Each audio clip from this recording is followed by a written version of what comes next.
네, 오늘 강의 시작하도록 하겠습니다. 초등부 교리교육의 내용과 방법이에요. 제가 연초에 나누긴 했지만은 오늘 다시 한번 들어보시면서 그렇게 올해 저희가 총회 교육이 지향하는 바를 함께 나누면 좋겠습니다. 일단은요, 올해 초등부 공과, 정확히 말하면은 총회 교육 공과의 주된 목표는 교리교육입니다. 이 교리교육에 방점을 두고 있기 때문에요, 우리는 올해부터 주구장창 아이들한테 교리를 가르치고 있는구나 라는 정확한 목표와 지향점을 가져야 하겠습니다. 그러면 교리는 뭐냐? 성경에 나와 있는 핵심 진리를 체계적으로, 그리고 요약적으로, 그리고 아이들에 맞게 정리한 내용을 교리라고 합니다. 그래서 교리의 특징은요, 여러 가지가 있지만은 몇 가지 말씀드리면요, 일단 간단 명료합니다. 그리고 두 번째로는요, 성경적입니다. 아무리 간단하고 명료해도 성경에 벗어난다면요, 그것은 교리라고 할 수 없습니다. 따라서 교리가 진리다라고 할 수 있을 만큼 성경적이어야 한다는 겁니다. 그리고 마지막으로는요, 실천적이어야 됩니다. 이 말은요, 교리가 허공에 떠다니는 어떤 추상적인 관념이 아니라, 뜬금 잡는 이야기가 아니라 반드시 실천할 수 있는 하나님의 말씀이어야 한다라는 겁니다. 만약에 실천하지 못하면요, 그 교리는 진리일 수가 없는 겁니다. 진리는 반드시 행함을 불러일으켜야 됩니다. 따라서 교리는 실천적이어야 한다라는 거. 그래서 정리하면요, 교리는 간단 명료해야 되고요, 그리고 성경적이어야 되고요, 그리고 실천적이어야 된다. 그래서 우리 선생님께서 올 한 해 내내 교리교육을 가르칠 때 이 세 가지를 분명하게 기억을 하셔야 됩니다. 아이들한테 간단 명료하게 내가 가르치고 있는가, 이 교리를 가르칠 때 내가 성경을 근거로 가르치고 있는가. 어떤 분들은요, 간혹가다 이런 실수를 해요. 성경을 가르쳐야 되는데 교리를 가르치는 경우가 있습니다. 이 말은 무슨 뜻이냐면요, 교리만 가르치면은 성경 없는 빈 껍데기만 가르치는 우를 범할 수 있다라는 겁니다. 따라서 이런 순서가 필요한 거죠. 성경이 이렇게 말을 하고 있는데 우리는 이 말을 이렇게 요약 정리할 수 있어. 이것이 바로 교리야 라고 말할 수 있는 겁니다. 당장 지난주에 저희가 그 경험을 했죠. 하나님은 누구신가? 거룩하신 하나님입니다. 이것도 너무나 훌륭한 교리인 거죠.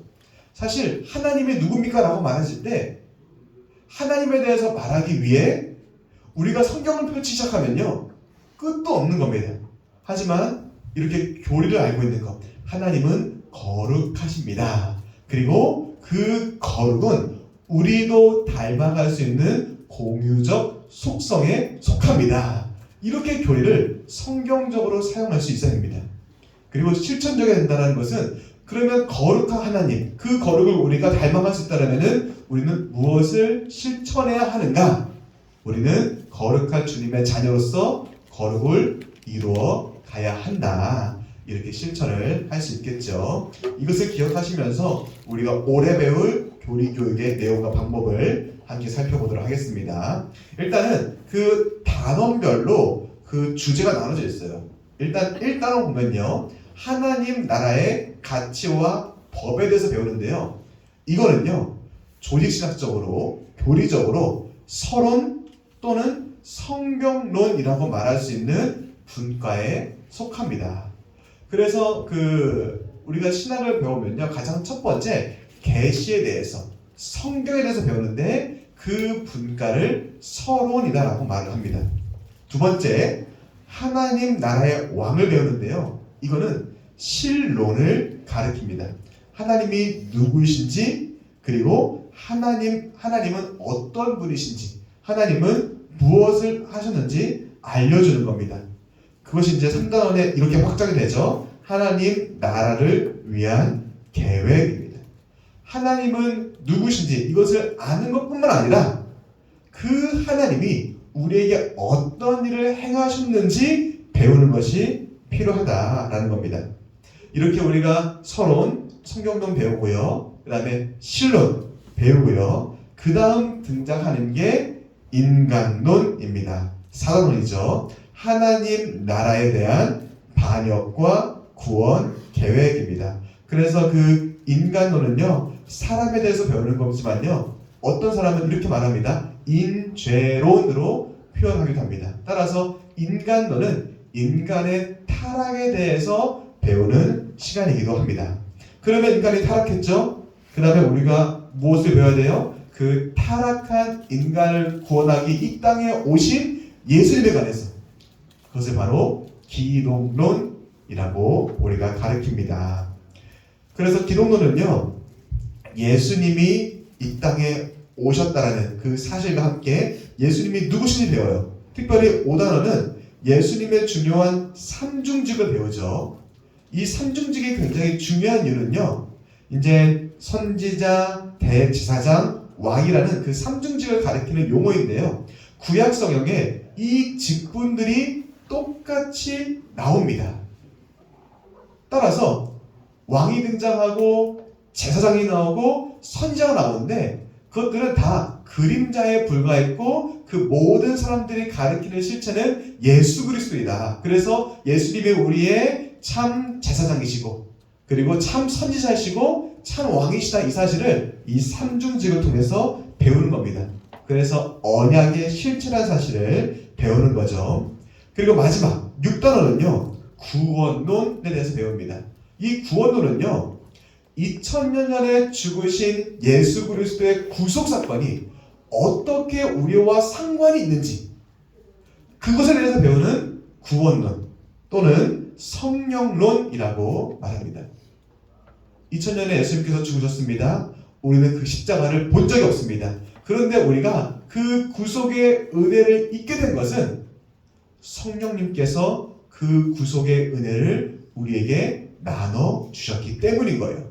그것을 배우는 시간이 구원론, 성령론입니다. 그래서 우리가 이렇게 1단원부터 6단원까지 배웁니다. 그 표가 아래 나와 있고요. 그래서 한 번씩 보시면 좋겠습니다. 우리 선생님들이 이 순서는 꼭 아셨으면 좋겠습니다. 성경론 배우고요, 신론 배우고요, 인간론, 그 다음에 기독론, 그 다음에 구원론을 배우게 된다라는 겁니다. 그 이후에는요, 교회론 배우고요, 마지막으로는 종말론 배웁니다. 이 순서들에 따라서 교리가 정립이 될 때 우리가 배우고 우리가 믿는 복음이 체계적으로 정립이 될 수가 있습니다. 그러면 이 교리 교육의 방법 무엇이 있느냐? 49페이지로 넘어가겠습니다. 우선은 공과교육 자료가 있죠. 공과교육 자료를 보면요, 단원별 암송 챈트가 있습니다. 저희가 이제는 한 달에 한 번씩 암송 챈트를 공과에서 주어지는 컨텐츠를 활용할 거예요. 우리가 작년까지는 그 사설 유튜브에 올라와 있는 그 챈트를 이용했는데요. 올해부터는 지금 그 공과 챈트를 이용하고 있습니다. 따라서 저희가 진도에 맞게 아이들에게 암송 챈트를 제공하고 함께 익히는 시간을 가질 거거든요. 그렇게 암송을 함으로써 그 말씀에서 도출되는 교리를 함께 배우려고 할 겁니다. 그리고 그 주제 자료 우리가 있죠. 그 다음에 도입 질문도 있고요. 그 다음에 중요한 것은 교리에서 삶으로 적용하는, 그 적용에 대해서 굉장히 강조하는 시간을 가질 겁니다. 이를 위해서 저희가 하는 게 이제 두 번째 있죠. 미션 카드입니다. 그래서 이 미션을 통해서 배운 것을 복습하고 실천하고 또 선생님들께서 이를 체크할 수 있도록 그 만드는 매개체가 바로 미션 카드입니다. 그래서 우리 선생님들께서 지금 다 쓰고 계시겠지만은 이 미션 카드를 통해서 우리 아이들이 과연 교리를 숙지했는지 그리고 실천했는지 매주마다 점검할 수 있게 되는 겁니다. 그 다음에 다음 페이지 보실까요? 또 교리 이야기를 애니메이션으로 구성한 컨텐츠가 또 제공되어 있죠. 이 자료를 통해서 그 교리를 복습하는 시간을 갖고요. 또 암송 미션과 또 마지막 중요합니다. 핵심 문장으로 우리가 배운 교리를 다시 한번 익히도록 합니다. 따라서 교리에서 가장 중요한 작업은요, 방대한 성경을 일목요연하게 그리고 체계적으로 정립하는 겁니다. 그래서 우리가 성경을 피지 않아도 성경적인 내용을 진술할 수 있도록 교육하는 것이 바로 교리이겠죠. 이렇게 방법론을 함께 살펴봤고요. 마지막 교리 교육을 위한 팁을 함께 배우도록 하겠습니다. 일단은 그 교리 교육은요, 구원받기 위해 필요한 핵심적인 내용이자 지침입니다. 이제 중요한 건 핵심이라는 거죠. 이 말씀을 요약한 것이다 라는 거고요. 그래서 각 책을 통해서 하나님은 누구신지, 인간은 무엇인지, 인간은 왜 타락했고, 그리고 지금의 불행의 결과는 왜 나타났는지, 그리고 하나님은 어떤 구원 계획과 적용을 베푸셨는지, 중보자 예수 그리스도, 그리고 그분의 몸된 교회를 핵심적으로 배우는, 중요합니다, 진리, 체계라는 겁니다. 제가 계속해서 반복하는 단어 중에 하나가 체계입니다. 체계적으로 구성한 것이 교리다라는 겁니다. 그래서 또 그 다음 중요한 것은요, 배움의 목적을 전달을 해야 한다라는 겁니다. 교리를 왜 배워야 되는지 그 목적을 우리가 알지 못하면요, 아이들한테 그 열정을 전달할 수가 없습니다. 그래서 단순한 지식이 아니라 신앙과 삶의 체계라는 거, 그리고 필수 지식이라는 거, 이것을 꼭 기억을 하셨으면 좋겠습니다. 교리의 가장 큰 장점은요, 암기하기 너무 좋다라는 겁니다. 그리고 그렇게 암기로 축적된 지식에서 우리 아이들의 삶의 열매가 꽃피울 수 있다라는 겁니다. 그 다음으로 중요한 건요, 우리가 예화와 비유를 사용을 해야 한다는 겁니다. 제가 써놨지만은 어려운 내용을 쉽게 가르치는 것이 교사의 역량입니다.